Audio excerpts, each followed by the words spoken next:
From Bloomberg World Headquarters in New York City, this is Evening Edition on Bloomberg. What's in store for 2008?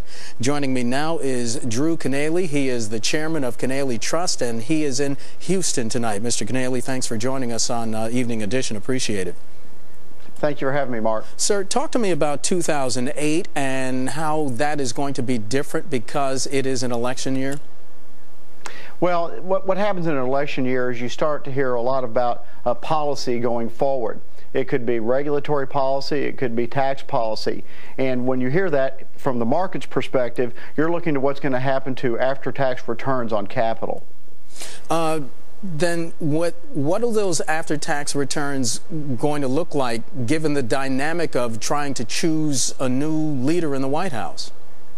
Well, you really don't have to worry about necessarily what happens in the White House or either House of Congress. What you've got in front of you is some very favorable tax policy that's going to expire in 2010. As the market watches this election, they're going to be measuring what the rhetoric is about the expiration of those tax effects. And when they see that, they're going to begin discounting later on in the year.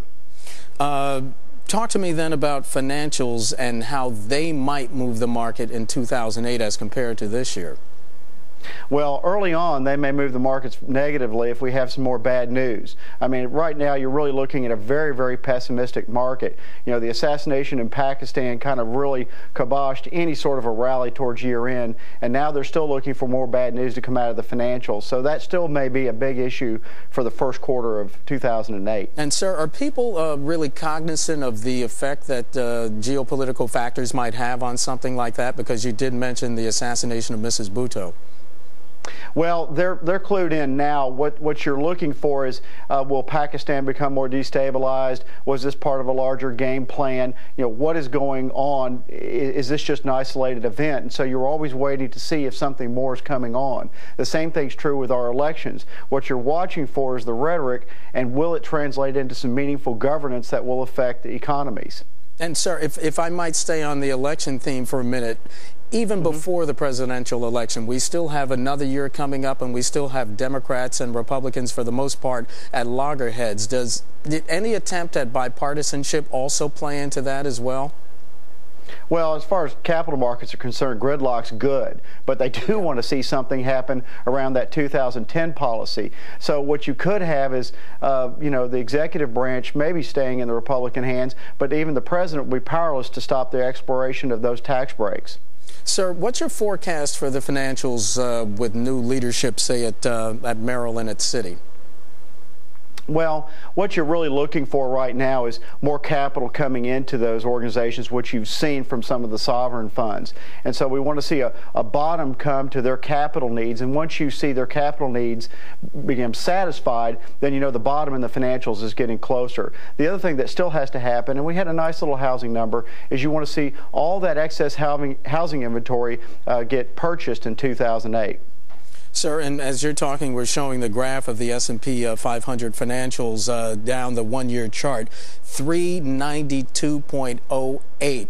When you hear that figure, what does it tell you?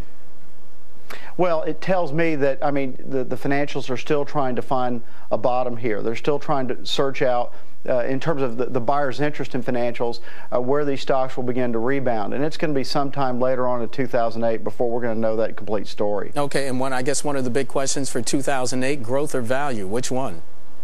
Growth. It's going to be a growth year.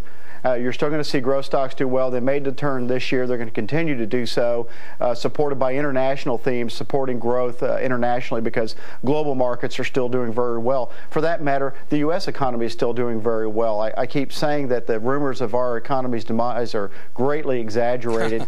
We had a very, very good Christmas season. It was up 4.4% year over year. Those are not the signs of recession. We have a steep yield curve. Remember, last year it was inverted, and they were all saying we were going into recession. Not the case, and it's not the case this year. And Mr. Kanaly, in our final 20 seconds, where do you think the market's going to end up next year? Well, I think it's going to be a tough year because of the election year and greatly volatile. So it's really problematic. Economically, we ought to be okay. It's just the election rhetoric and maybe some of the information coming out of the financials could make 2008 a very difficult year. Drew Kanaly, he's the chairman of Kanaly Trust, joining us tonight from Houston, Texas. Sir, Happy New Year. Thank you for joining us. Happy New Year to y'all. Thank you.